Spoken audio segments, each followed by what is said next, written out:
Good morning, my name is Daniel Calzadilla, and I'm going to answer the oral exam.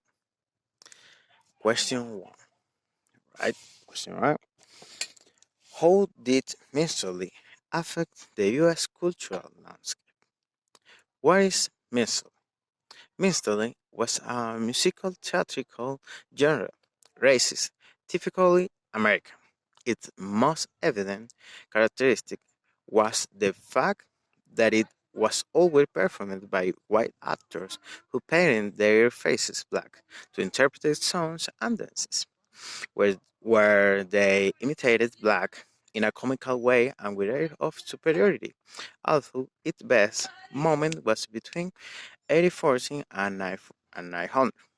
Mostly in America, for all of its frivolous humor and popularity, was an exploitative form of musical theater that exaggerates real-life black circumstances and reinforces dangerous stereotypes. During the 19th and 20th centuries, the fact that blackface mystery began in the antebellum period and endured throughout Reconstruction, Jim Crow, and the Great Migration, with performance collecting and aiding cultural aspects from each area.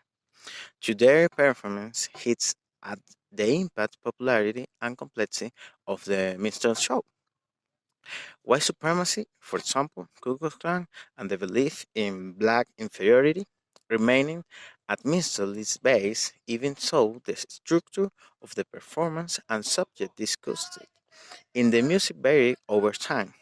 The gender shaped the nation's view on race for over a century and reinforced white superiority.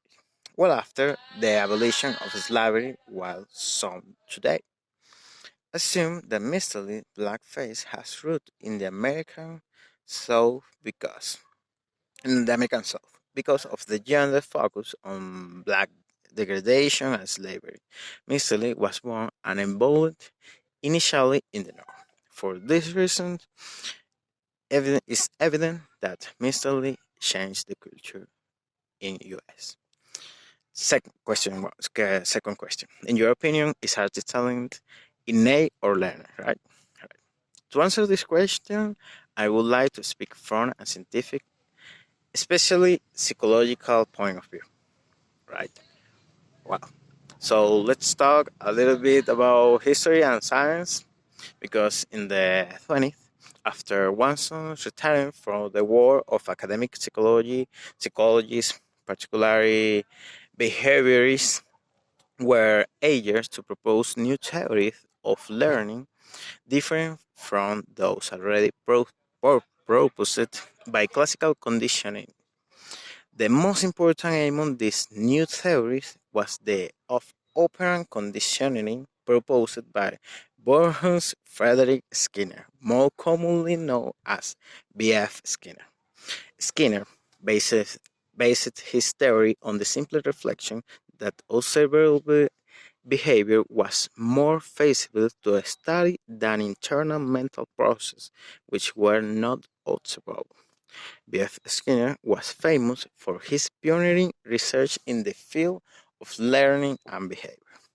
He proposed a theory to study complex human behavior by studying the voluntary responses